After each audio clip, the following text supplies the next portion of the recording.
Joseph George, football commentator, football analyst നമ്മളൊപ്പം തത്സമയമുണ്ട്. ജോസഫ്, ഈ ഫലം ഭൂരിഭാഗം ആളുകളും പ്രതീക്ഷിച്ചതല്ല. പക്ഷേ ഈ എന്താണ് പറയുക, സ്പെയിൻ പന്ത് കാലിൽ കൊടുത്താലേ എംബാപ്പയ്ക്ക് ഗോൾ അടിക്കാൻ പറ്റൂ എന്നുള്ളതാണ്.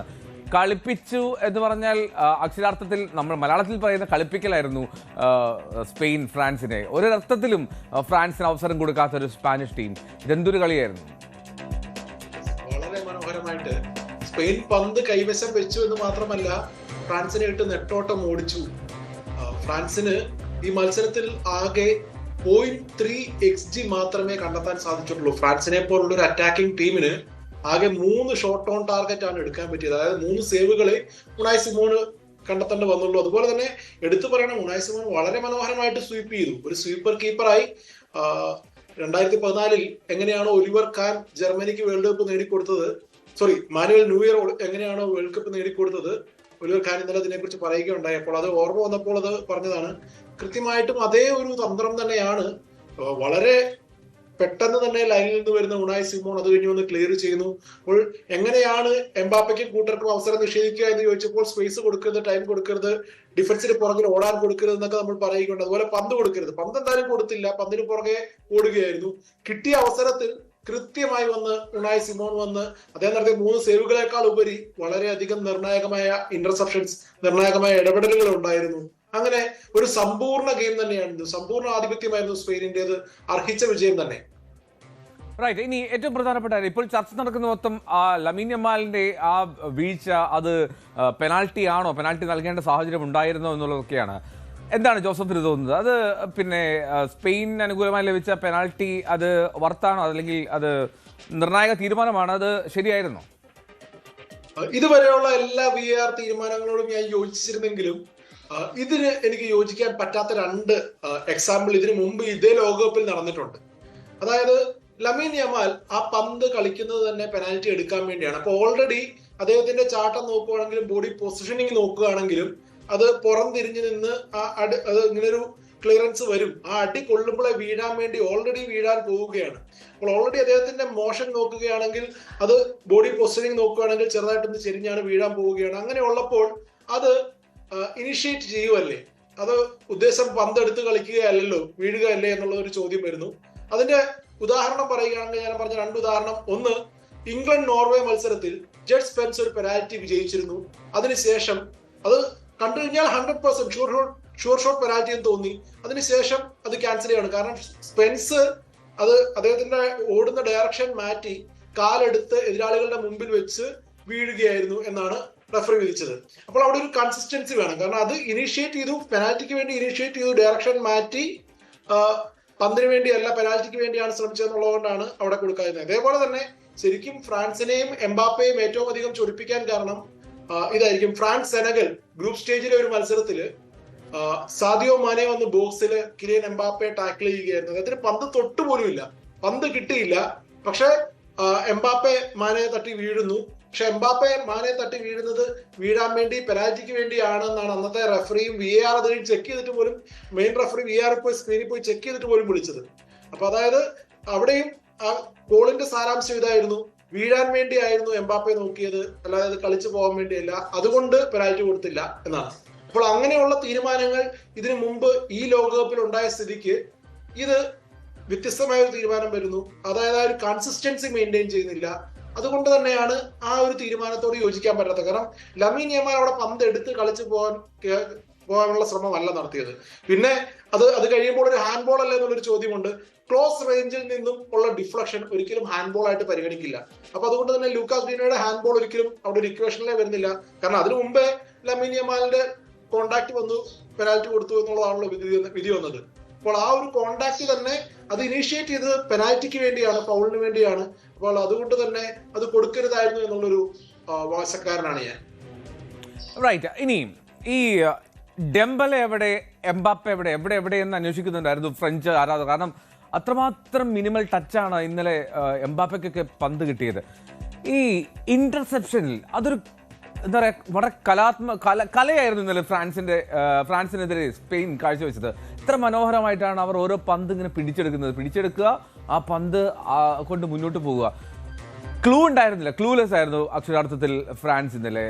ഈ ഡിഫൻസ്, ഈ മിഡ്ഫീൽഡ്, ഇനി ഫൈനലിൽ ആരുമായിക്കോട്ടെ, അർജന്റീനയോ ഇംഗ്ലണ്ടോ, ഈ സ്പെയിൻ ഒരു വല്ലാത്ത ടീമായി മാറുമ്പോൾ ഏറ്റവും കൂടുതൽ പ്രോബബിലിറ്റിയിൽ സ്പെയിൻ ഉറപ്പായും ഈ ഒറ്റ മത്സരം കൊണ്ട് ഒന്നാം സ്ഥാനത്തെത്തുന്നില്ലേ?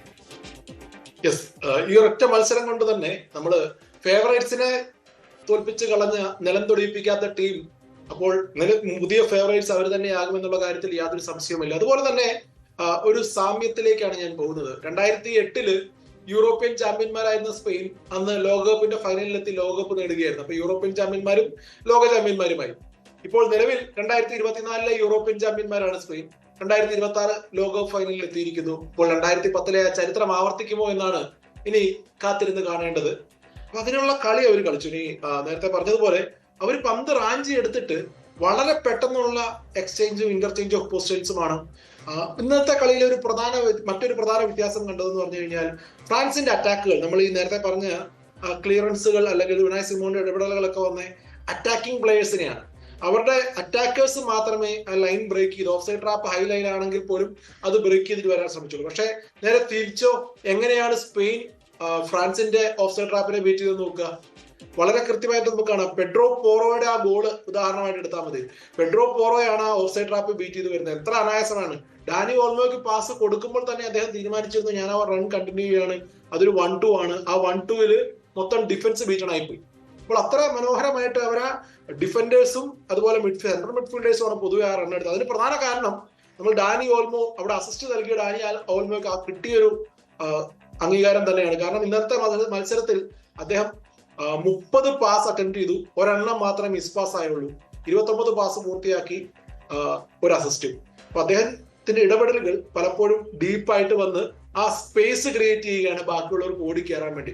ഈ സമയത്ത് അദ്ദേഹം മുമ്പിലുണ്ടായിരുന്നു. എല്ലാ സമയത്ത് ബാക്കിയുള്ളവർക്കുള്ള ഒരു സ്പേസ് അദ്ദേഹം വെക്കേറ്റ് ചെയ്യുകയാണ്. നമ്മൾ പലപ്പോഴും ഹാരി കെയ്ൻ അങ്ങനെ സ്പേസ് വെക്കേറ്റ് ചെയ്യുന്നു, അത് അറ്റാക്ക് ചെയ്യുന്നു എന്നൊക്കെ പറയുന്ന പോലെ ഇന്നലെ വളരെ നിർണായകമായ ഒരു റോൾ കളിച്ച താരമാണ് ഡാനി ഓൾമോ. അർഹിച്ചൊരു അസിസ്റ്റും കിട്ടി. ഇതൊക്കെ തന്നെയാണ് ഇന്നലെ സ്പെയിനിന്റെ വിജയത്തിന്റെ രഹസ്യം.